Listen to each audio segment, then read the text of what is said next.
ya mamambi ben si fane tau bette bukuru mama fauma uba yam shotanyambi ma uyung de mambi membanu banu banamsu okotu bukuru mama fauma menuli koningami aku Lucia Marceline de Foudou Olentu Akagusura Bombi Moningo Men banum banum banum Men koum banu koum Men ludum banu ludum Moningo Uludum magabugi Ulemu menengli Duva Uyu mamu benenu manu benemu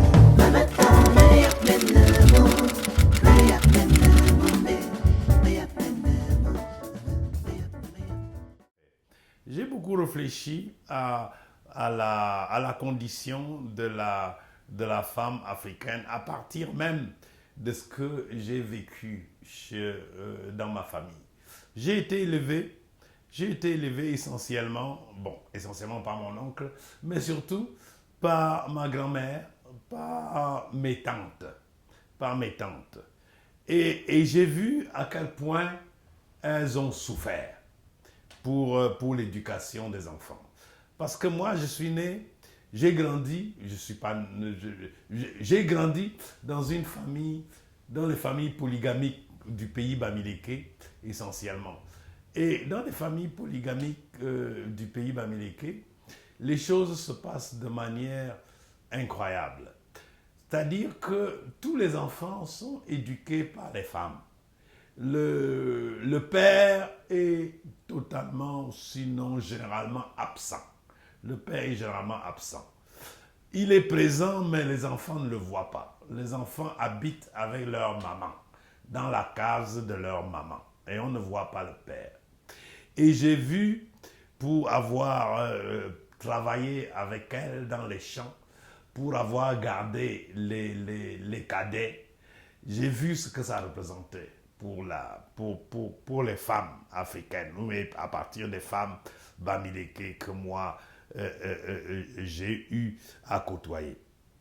Donc devenu enseignant dans le supérieur, je me suis toujours rappelé, je me suis toujours souvenu de cette condition-là. Et évidemment, les filles que j'avais dans mes classes n'avaient rien à voir avec les femmes que je voyais dans ma famille, avec mes tantes, avec ma grand-mère, etc. Mais je me rendais compte qu'elles risquaient, tôt ou tard, de tomber dans cette condition-là. C'est-à-dire d'être obligées de gérer le fardeau de la famille en présence d'un homme absent, d'un homme présent mais absent. Et je me suis toujours dit, ayant eu moi-même 2 filles, que je ne voudrais jamais m'imaginer mes enfants se retrouvant dans cette situation-là. Et donc je me suis dit, il fallait, dans la mesure du possible, donner aux filles et comme aux garçons les mêmes opportunités, les mêmes possibilités. Et les mêmes possibilités, cela veut dire quoi? Cela veut dire que leur donner toutes les possibilités d'être autonomes. C'est l'autonomie. Pour moi, je dis, que ce soit à mes enfants ou que ce soit à mes étudiantes, je leur dis véritablement, si vous n'êtes pas autonome, c'est la catastrophe. Et je l'ai fait d'autant plus dans mes classes que, certes, j'ai commencé à enseigner aux États-Unis, mais à l'époque, j'étais trop jeune enseignant pour que cela me préoccupe. Mais quand je retourne au Cameroun, quand je me rends compte qu'effectivement, les filles avaient tendance à penser qu'elles pouvaient abandonner l'école, se marier et que leurs problèmes pouvaient être ainsi résolus. Et cela m'a beaucoup interpellé. Cela m'a beaucoup interpellé. Si bien que quand j'ai eu la possibilité, comme cela m'est arrivé, d'envoyer des étudiants en Amérique pour se former, j'essayais autant que possible d'envoyer autant les filles que les garçons. Mais avec les filles, c'était très compliqué. Parce que, d'abord, elles se demandaient, vous savez, les filles de chez nous, elles se demandaient si ce n'était pas une aventure sans lendemain, comment elles allaient pouvoir fonder leur famille en cours de route, ou comment elles allaient pouvoir, si elles étaient déjà en compagnonnage avec quelqu'un, l'abandonner. Et j'ai eu un cas qui m'a fendu le cœur. Je trouve une bourse pour une fille et je lui dis, j'espère que tu es libre de tout engagement. Elle me dit oui. Et lorsque je lui fais faire tous les papiers, je dis non, libre de tout engagement signifie que tu n'as pas d'enfant, que tu n'as pas le projet d'en faire dans l'immédiat et que tu peux aller faire 3, 4, 5 ans d'études avant de revenir, avant de t'engager. Elle me dit oui, elle s'engage, tout. Mais lorsqu'on finit de faire le papier et que le jour pratiquement du départ survient, elle me dit voilà, je suis désolé de vous annoncer que je suis enceinte. Non, évidemment, ça m'a fendu le cœur parce que je me suis dit, j'ai pris des engagements de l'autre côté vis-à-vis des collègues en Amérique du Nord pour annoncer la venue d'une étudiante. J'ai pris, j'ai consacré tout le travail que je faisais ici pour la préparer à partir. Et voilà qu'en dernière minute, elle vient me dire qu'elle ne peut plus partir, que tout cela tombe à l'eau. Mais cela ne m'a pas découragé. On a trouvé un modus vivendi, on a trouvé moyen de dire qu'elle avait un empêchement majeur et qu'elle ne pouvait pas venir cette année-là, qu'il fallait qu'elle revienne, qu'elle postule pour la rentrée, qu'on lui garde la place pour la rentrée d'après. Cela a marché, mais c'est extrêmement compliqué. C'est extrêmement compliqué parce que on a l'impression, et je dois être le plus clair possible, les jeunes femmes, les jeunes filles que j'ai rencontrées dans mes classes me donnaient l'impression que, en fait, leur destin reposait sur quelqu'un d'autre qu'elles-mêmes. Et ça m'a beaucoup interpellé. Ça m'a beaucoup travaillé. Il m'était difficile de leur faire comprendre qu'il fallait qu'elles se prennent en main. Mais vers la fin, je crois que j'ai eu un exemple qui m'a consolé. J'avais une fille dans ma classe qui était, dont les parents étaient très engagés dans le parti au pouvoir, et elle espérait que, grâce à l'engagement de ses parents, elle allait pouvoir se caser. Évidemment, je tenais un discours en classe qui n'avait rien à voir avec l'adhésion au parti au pouvoir. Et je me suis rendu compte que cette fille aussi était assez intelligente. Et je lui ai dit, écoute, je peux te trouver une place dans une université américaine pour faire un master et pour faire un doctorat.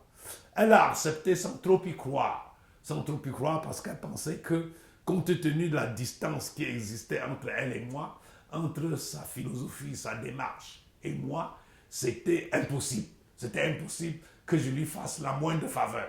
Or, moi, ce n'était pas les jeunes gens et les jeunes filles que j'envoyais en Amérique, ce n'était pas une affaire de faveur. Je ne leur faisais pas de faveur. Je préparais la relève. Et cette relève-là, je ne considérais pas ça comme une faveur. Je considérais cela comme un devoir personnel, comme un devoir professionnel. Donc je lui ai dit, écoute, si tu veux, je vais te trouver une place. Et j'ai cherché le dossier, je lui ai trouvé une place.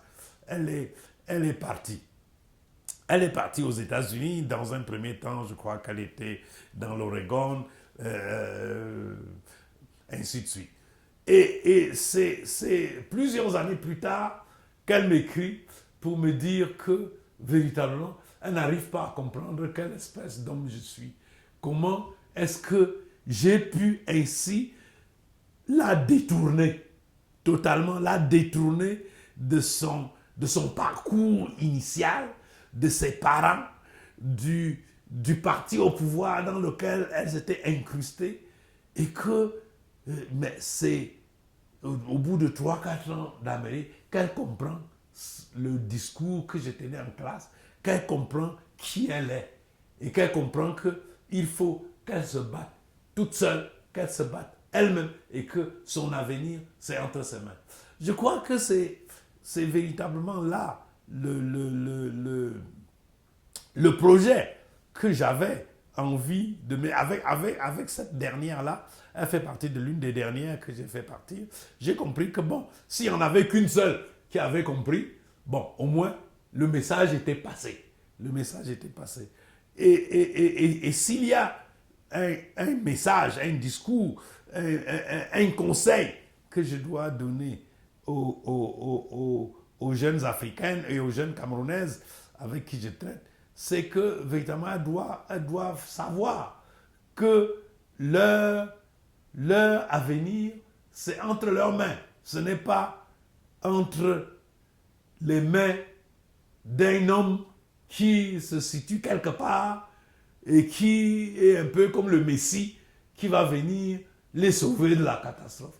Notre destin, et je dis ce que je dis de ces jeunes femmes-là, c'est la même chose que je dis de l'Afrique. Il n'y a pas de Messie. Notre destin est entre nos mains. Si nous ne faisons rien pour nous sauver, personne ne viendra nous sauver. Et même ceux qui nous font croire qu'ils viennent nous sauver, en fait, viennent pour leurs propres intérêts. Je l'ai dit, je suis désolé de revenir là sur l'Université des montagnes. Je l'ai dit à mes collègues de l'Université des montagnes quand l'Agence française de développement est venue nous proposer un prêt de 7 millions d'euros pour soutenir l'avancement de l'Université des montagnes. Nous avons signé et ils se sont mis à s'exciter que, mais voilà, les Français viennent nous aider. J'ai dit non, les Français ne viennent pas nous aider. Les Français viennent ici nous mettre à l'épreuve. Ils nous mettent à l'épreuve. Si vous réussissez le projet de l'Université de montagne, vous aurez démontré que vous êtes véritablement digne des enjeux du défi que vous vous êtes lancé. Et en ce moment-là, les Français, la France, va vous regarder avec un autre œil. Mais la France, tenez-vous bien, la France doute que vous puissiez y arriver, que vous puissiez relever ce défi, parce qu'il est énorme. Et si nous échouons, eh bien, la France dira, eh bien, on savait bien que vous n'iriez pas plus loin. On savait bien que c'était une espèce de jeune enfant que vous étiez en train de faire. Et on est venu vous dire, bon voilà, nous vous soutenons. Et voilà que vous-même vous démontrez que vous ne pouvez pas. Donc nous avions raison de vous soutenir sans trop y croire. Donc vous voyez, la France ne nous aide pas. La France ne vous aide pas. C'est nous qui devons nous aider. Les autres, il ne s'agit pas de tourner le dos à la France ou aux États-Unis ou à l'Angleterre ou à qui que ce soit. Mais il faut savoir que lorsque l'autre vient vous tendre la main, ce n'est pas pour faire votre travail à votre place. C'est simplement, il faut comprendre, il faut tenir compte de l'accompagnement. Même ces filles-là à qui je dis cela, c'est simplement pour vous montrer qu'il va falloir que dans la vie, n'est-ce pas, que vous sachiez que qui que ce soit avec qui vous vous mettiez, que vous compreniez que ce n'est qu'un accompagnement. Personne ne peut faire votre travail à votre place. Personne ne peut vous sauver sans vous, sans vous-même. C'est comme cela que je vois un peu le destin. Le destin, je crois, de la gent féminine. Je suis très Mongo Betty en pensant de cette manière-là, parce qu'il y a toutes les ressources chez Mongo Betty. C'est perpétuer l'habitude du malheur, n'est-ce pas? Perpétue quand sa mère l'envoie en mariage chez Édouard, l'agent de police qui est fonctionnaire, et parce qu'elle pense que elle va prendre la dot pour aller organiser le mariage de son fils bien-aimé. Elle pense que bon, ça va.